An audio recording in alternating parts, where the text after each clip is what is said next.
വിശദമായി നോക്കാം. മണിയാർ ജലവൈദ്യുത പദ്ധതിയിൽ കാർബോറാണ്ടം യൂണിവേഴ്സൽ കമ്പനിക്ക് കരാർ നീട്ടി നൽകിയത് മന്ത്രിസഭ പോലും അറിയാതെ എന്ന് രമേശ് ചെന്നിത്തല. വൈദ്യുതി മന്ത്രിയും മുഖ്യമന്ത്രിയും വ്യവസായ മന്ത്രിയും നോക്കുകുത്തിയാക്കുകയാണെന്നും രമേശ് ചെന്നിത്തല ആരോപിച്ചു. കരാർ പുതുക്കണമെന്നത് കരാർ ഒപ്പിടുന്ന സമയത്ത് ഉണ്ടായിരുന്നില്ലെന്നും ചെന്നിത്തല കോഴിക്കോട് പറഞ്ഞു. കാർബോറാണ്ടം യൂണിവേഴ്സൽ കമ്പനിക്ക് മണിയാർ ജലവൈദ്യുത പദ്ധതി BOT അടിസ്ഥാനത്തിൽ 30 വർഷത്തേക്കാണ് കേരള ഗവൺമെന്റ് ധാരണാപത്രം ഒപ്പിട്ടത്. അത് 25 വർഷം കൂടി നീട്ടാനുള്ള തീരുമാനം അഴിമതിയാണെന്നും BOT വ്യവസ്ഥകൾ ക്യാബിനറ്റ് പോലും അറിയാതെയാണ് ഇവിടുത്തെ മുഖ്യമന്ത്രി, ഇലക്ട്രിസിറ്റി മന്ത്രിയുടെയും ഇൻഡസ്ട്രീസ് മിനിസ്റ്ററുടെ യോഗം കൂടി തീരുമാനമെടുക്കുന്നത്. ഈ കമ്പനിയെ വഴിവിട്ട് സഹായിക്കുകയാണ് വ്യവസായ മന്ത്രിയും മുഖ്യമന്ത്രിയും ചെയ്യുന്നത്.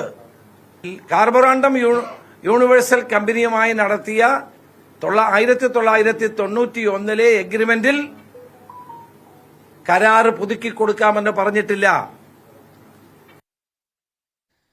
കോഴിക്കോട് നിന്ന് ഷിത ജഗത്, തിരുവനന്തപുരത്ത് നിന്ന് KR സാജു എന്നിവർ ചേരും. ഷിത ജഗത്തിലേക്ക്.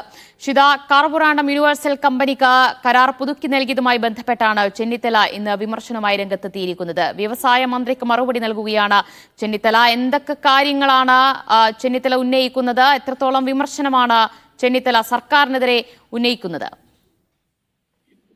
ദിവ്യ, ചെന്നിത്തല കാര്യങ്ങൾ അറിയാതെയാണ് സംസാരിക്കുന്നത് എന്നായിരുന്നു വ്യവസായ മന്ത്രി P. രാജീവ് പറഞ്ഞിരുന്നത്. അതിന് മറുപടിയായിട്ടാണ് രമേശ് ചെന്നിത്തല സംസാരിക്കുന്നത്.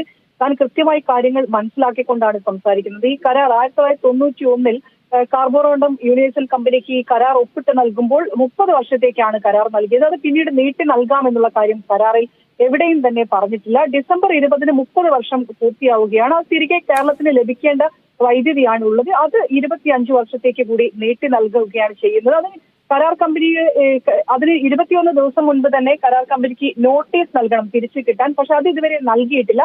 ആ സാഹചര്യത്തിലാണ് ഇതിൽ ഇടപെടുന്നത് എന്നുള്ള കാര്യം കൂടെ ചെന്നിത്തല പറയുന്നുണ്ട്.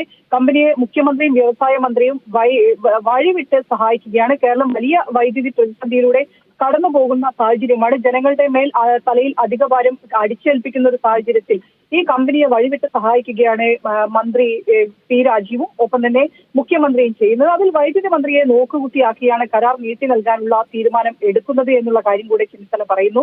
ഈ കമ്പനി പറഞ്ഞിരിക്കുന്നത് വെള്ളപ്പൊക്കത്തിൽ നഷ്ടമുണ്ടായിട്ടുണ്ട്. ആ കാര്യം ചൂണ്ടിക്കാണിച്ചുകൊണ്ട് കമ്പനി കരാർ നീട്ടി നൽകണമെന്ന് ആവശ്യപ്പെട്ടു എന്നാണ്. എന്നാൽ 2018 പ്രളയത്തിൽ അങ്ങനെയൊരു നഷ്ടം കാർബോറാണ്ടം കമ്പനിക്ക് ഉണ്ടായിട്ടില്ല. ആ കാര്യം ഇതുവരെ KSEBയെ അറിയിച്ചിട്ട് പോലുമില്ല. ഇല്ലാത്ത ഒരു കാര്യം ചൂണ്ടിക്കാണിച്ചുകൊണ്ടാണ് ഇപ്പോൾ ഈ പ്രളയത്തെ മറയാക്കിക്കൊണ്ടൊരു കള്ളക്കഥ മെനയുകയാണ് എന്നുള്ളതാണ് ചെന്നിത്തല പറഞ്ഞിരിക്കുന്നത്. വ്യവസ്ഥകൾ അനുസരിച്ച് സർക്കാർ പ്രവർത്തിക്കാൻ തയ്യാറാകണം എന്നുള്ള കാര്യം കൂടി ചെന്നിത്തല പറയുന്നുണ്ട്. കേരളത്തിന്റെ താല്പര്യത്തിന് ഒട്ടും ഗുണകരമല്ലാത്ത ഒരു തീരുമാനമാണ് എടുക്കാൻ പോകുന്നത്. ഇതിൽ താൻ എല്ലാം പരിശോധിച്ച് എല്ലാ കാര്യങ്ങളും പരിശോധിച്ചിട്ടാണ് സംസാരിക്കുന്നത്. മുൻപ് കൊടുത്തിരിക്കുന്ന കത്തുകൾ ഉൾപ്പെടെ തന്റെ പക്കലുണ്ട്. ഈ കാര്യങ്ങളൊക്കെ തന്നെ വ്യവസായ മന്ത്രി പരിശോധിക്കണമെന്ന് കൂടി രമേശ് ചെന്നിത്തല ആവശ്യപ്പെടുകയാണ്. KR സാജു കൂടി ചേരുന്നു തിരുവനന്തപുരത്ത് നിന്ന്. സാജു, 91 കാർബോറാണ്ടം യൂണിവേഴ്സലുമായി കരാർ ഒപ്പിട്ടപ്പോൾ കരാർ പുതുക്കുന്നത് സംബന്ധിച്ച ഒന്നും അന്നത്തെ എഗ്രിമെന്റിൽ ഉണ്ടായിരുന്നില്ല എന്നാണ് ചെന്നിത്തല പറയുന്നത്. വ്യവസായ മന്ത്രിയും അതോടൊപ്പം മുഖ്യമന്ത്രിയും വൈദ്യുതി മന്ത്രിയെ നോക്കുകുത്തിയാക്കിയാണ്, അല്ലെങ്കിൽ മന്ത്രിസഭ പോലും അറിയാതെയാണ് കരാർ പുതുക്കിയത് എന്നാണ് ചെന്നിത്തലയുടെ ആരോപണം. ഇക്കാര്യത്തിൽ കരാർ പുതുക്കി നൽകിയതിൽ സർക്കാരിന്റെ അല്ലെങ്കിൽ വ്യവസായ മന്ത്രിയുടെ വിശദീകരണം എന്തായിരുന്നു? ഈ വിവാദത്തിന്റെ നാൾവഴികൾ പരിശോധിക്കുമ്പോൾ ഇപ്പോൾ എത്തിച്ചേർന്നിരിക്കുന്ന തർക്കം സർക്കാരിൽ തന്നെ തർക്കമുള്ള വിഷയമാണ് എന്നതാണ് ഏറ്റവും പ്രധാനപ്പെട്ടത്.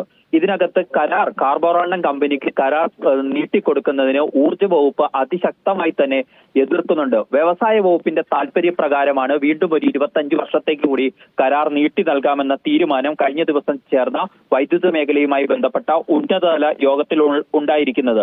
ഇതിന്റെ നാൾവഴികൾ നമ്മൾ പരിശോധിക്കുമ്പോൾ 1990 12 മെഗാവാട്ട് ഉൽപാദന ശേഷിയുള്ള ജലവൈദ്യുത പദ്ധതി മണിയാറിൽ സ്ഥാപിക്കാനായി ഈ കമ്പനിക്ക് സർക്കാർ അനുമതി നൽകുന്നത്. 1994 ഡിസംബറിൽ കമ്മീഷൻ ചെയ്യുന്നുണ്ട് പദ്ധതി.